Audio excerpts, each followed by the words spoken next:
Today's story has a truly unbelievable ending that quite simply you do not want to miss. Because not only are you about to learn the story of a young boy who had the most barbaric medical procedure ever performed on him by an unqualified surgeon, who also did this to thousands of others, often with disastrous results, but you're also going to learn the most horrific secret kept hidden for years by the father of America's most famous family. So, on the morning of December 16th, 1960, a 12-year-old boy was admitted by his father and stepmother into a private hospital in San Jose, California, for a minor medical procedure. At precisely 1:30 p.m., he was wheeled into an operating room, then given a series of powerful electric shocks intended to knock him out. Then, the neurologist performing the operation slid the boy's left eyelid open to confirm he was unconscious. Satisfied, from his surgical tray, he picked up a sharp ice pick-shaped instrument that was sitting next to a small silver mallet. Again, he opened the boy's left eye, this time using his other hand to slide the ice pick into the open socket at an upward angle above the eye, until he felt it scrape against the bone at the back. Satisfied that he'd placed it in the proper position, he then picked up the silver mallet and began hammering the end of the ice pick over and over again, until he heard the bone crack and felt the pick slide smoothly into the boy's brain. Hello. For as long as I can remember, I've been fascinated by weird events that seem impossible but are true. And that's what this channel is all about, bringing strange, unbelievable stories to you once a week. So if you're a fan of the mysterious, the inexplicable, the unbelievable, but true, subscribe, give me a like, hit the notification button, and I promise, with every new video, I'll do my best to keep blowing your mind.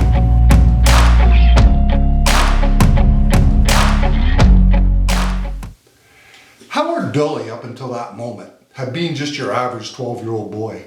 Sure, occasionally he argued with his brother and disobeyed his parents, sneaking sweets from the kitchen and leaving banana peels and candy wrappers behind, but he also enjoyed playing chess, riding his bike, and delivering newspapers, as he was trying to save enough money to purchase a new record player. And at times, if he was grumpy or sad, it should have been completely understandable. After all, Howard's real mother, whom he loved and adored, had died of cancer when he was just 5. And then shortly afterwards, his father married Lou, an angry, cold-hearted woman who immediately took a severe dislike to Howard. And as you're about to learn, Lou really did become the perfect definition of your classic evil stepmother.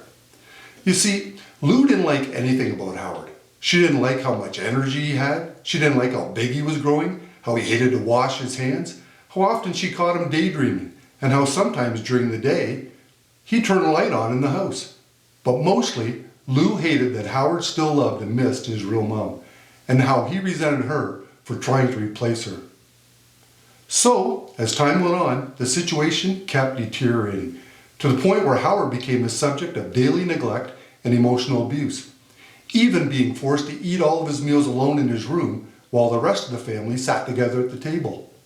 Then, Lou began taking Howard to psychiatrists and mental health experts, trying to find one of them who would say that something was terribly wrong with him.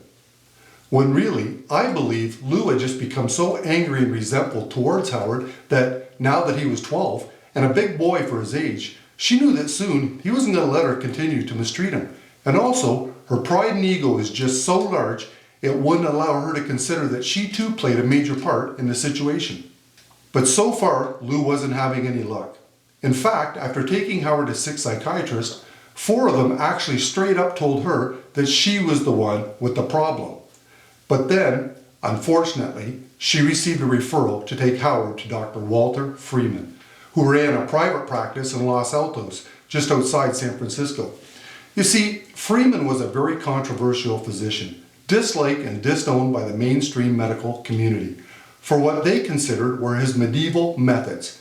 In fact, to them, and really the rest of the country, Freeman had already become known as the father of lobotomy. And immediately, despite none of the other experts even remotely mentioning anything of the sort, Freeman diagnosed Howard as schizophrenic.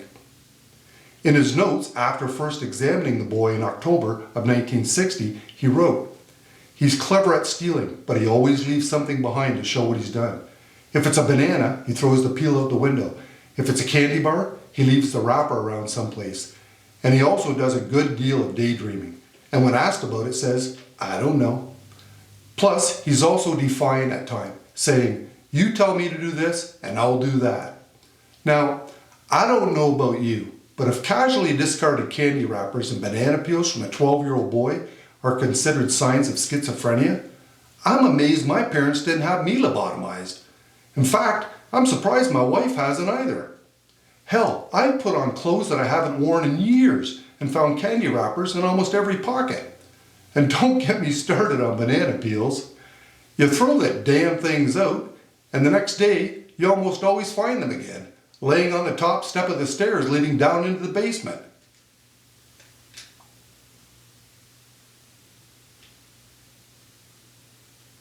So who exactly was this Dr. Walter Freeman, and what were his credentials?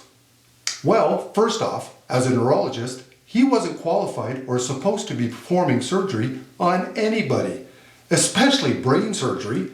To become a neurosurgeon requires way more years of study than he'd ever put in. Instead, after graduating from the University of Pennsylvania Medical School in 1924, he'd accepted a position in the city of Washington at St. Elizabeth's Hospital. Now, you have to understand that back then, when a person was diagnosed with mental health issues, there were no drugs, treatments, or surgery options available. Quite simply, there were no cures, as medical science hadn't progressed that far. So, your family either kept you at home under lock and key, or you were placed in a mental institution, where in most cases, you were kept sedated in a straitjacket 24 hours a day, or locked inside a padded room, until you died, which was often decades later. And as a neurologist, Dr. Freeman was fully aware of this, and reminded daily, as he was constantly seeing people with these types of problems. So, he was constantly on the lookout for any solution that might ease or cure mental issues. Then, in 1935, he traveled to Portugal to witness a new operation being performed by a Dr. MRLEE'S, a procedure called a leucotomy. Now basically how this operation worked was, MRLEE'S would drill 2 holes into the front of your head, and then through these holes, he'd pull out parts of your prefrontal cortex. The idea being that by removing these parts, it might result in a favorable personality change. Now, exactly which parts to take out and how much, well, that was like guessing how many marbles were in a cookie jar. Nobody was really sure.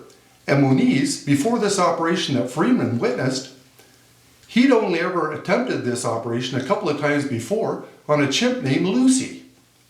And to him, the results had seemed pretty amazing, as almost immediately, Lucy went from being an overly aggressive chimp, who was constantly throwing tantrums, to a calm, pacified chimp, who became really quite tidy with her banana peels. Dr. Freeman was astounded, but there was a problem. He wanted to bring this surgical method back to the United States, but again, he wasn't a surgeon. So he recruited a young neurosurgeon by the name of James Watts to perform the procedures with him, after they changed the name of the surgery to a prefrontal lobotomy. And then together, they began operating with, let's just say, limited success. Now very quickly, Dr. Freeman realized he had another problem. Lobotomies could only be performed in operating rooms by qualified staff, with proper surgical tools and anesthetics. And since most mental institutions didn't have either, every patient had to be transported to a hospital. And Freeman believed there were just too many of them needing this procedure. He wanted to perform lobotomies right in the mental institutions, where the people were. But at the time, that seemed an impossible dream. So the two men just continued bringing in as many as they could. Then, 10 years later in 1945, Freeman learned of an Italian surgeon who was able to access the brain through a patient's eye sockets. Almost immediately, a light bulb went off in the center of his head. No pun intended. He thought, why do I need to drill holes when there's already 2 available? So, he went into his kitchen, took an ice pick from a drawer, grabbed a hammer, and began practicing on grapefruits. Why grapefruits? Nobody knows. but you'd think he would have at least considered coconuts. And then quickly he moved on to practicing on cadavers. And then once he felt confident, he decided it was time to try out his newfound skills on a live patient. And he decided to call his new procedure a transorbital lobotomy. So, after less than a year of practicing on grapefruits and cadavers, without proper training and without an anesthesiologist present, that's why he had to use electric shocks on Howard to knock him out. And with his neurosurgeon partner standing by to observe, Freeman performed his first lobotomy on a housewife named Sally, who 15 minutes later he sent home in a taxi. His partner was understandably horrified. He couldn't believe what he just witnessed, especially how Freeman pounded the pick into the patient's brain with a hammer and then began wiggling it around, trying to sever connections. Plus, Freeman hadn't even bothered to wear gloves or a surgical mask. Immediately, Watts called him out on it, and the two men argued viciously, ultimately deciding to part ways. And that's the day Dr. Walter Freeman began his career as an unqualified surgeon, performing thousands of lobotomies across the country in hundreds of mental institutions. From the back of a van that the staff at the institutions very quickly began calling the lobotomobile. Hey, I'm not making this stuff up. Here's a picture that purportedly is of him waving to you from the damn thing. Now, I don't know about you, but when I first saw this picture, I couldn't help thinking that a long time ago, I watched this story when I was a kid on an episode of Scooby-Doo. Seriously, wasn't there one where Daphne, Thelma, Shaggy, and Scooby were in the back of the lobotomobile as Freddy pulled the hood off a guy to reveal Dr. Lobotomy? So back to Howard Dully. 47 years after his lobotomy, in a 2007 interview, he said, "I didn't even know it had been done to me until 3 weeks afterwards when I was told by Freeman. I didn't remember at the time because basically when you wake up, you're in a fog, a mental fog. And I've always felt that something was taken from me, that there was a piece of me missing. And I've had problems all my life. And today, people freak out when they realize the person they've been talking to has had a lobotomy. They expect me to be drooling." Well, as hard as it may seem to believe, Howard actually was one of the lucky ones, which can't be said for the other 15% of Freeman's patients who died, usually after suffering horrible, excruciatingly painful deaths, or the other large percentage who, for the rest of their lives, suffered major complications from the procedure. For example, in 1951 at Iowa's Cherokee Mental Health Institute, Freeman decided to use his free hand while holding onto the ice pick to hold his camera so he could take a picture of his patient lying in bed with the pick sticking out of their head, when unbelievably he stumbled, accidentally plunging the pick deeper into the patient's brain, instantly killing him. But by far, his most famous screw-up came in 1941, when Joseph Kennedy, the father of John F. Kennedy, who in 1961 was to become the 35th President of the United States, well, without his wife's knowledge, Joe took their daughter Rosemary to see Dr. Freeman. You see, at the time she was 23 and her parents had become concerned about her recent outbursts, which included screaming, yelling, and throwing objects across the room. He took her to the best at the time, a family friend later said. Well, Dr. Freeman, he diagnosed Rosemary almost immediately with agitated depression, and he promised Joe that a lobotomy would put an end to all of her rages, leaving her incredibly happy and content. So that fall, assisted by Dr. Watts, Freeman performed a lobotomy on Rosemary Kennedy at George Washington University Hospital. She was never the same again. Freeman botched her surgery, leaving Rose with the mental capacity of a toddler, unable to walk, use one of her arms, form a sentence, or even follow simple directions. Over the remaining years of her life, and Rose lived until she was 86, she was only able to relearn the most basic skills. So Joe, well, he decided to hide what he'd done to his daughter by sending her off to a Catholic facility for the mentally disabled in Jefferson, Wisconsin. And it wasn't until after he suffered a stroke, 20 years later, that he finally told her mother and 8 brothers and sisters what he'd done to her. Freeman, though, he just kept on performing lobotomies for another 26 years, before finally being banned from operating ever again in 1967, after one of his patients died shortly after the procedure from a brain hemorrhage. Unbelievably, Freeman had already lobotomized her 3 times before.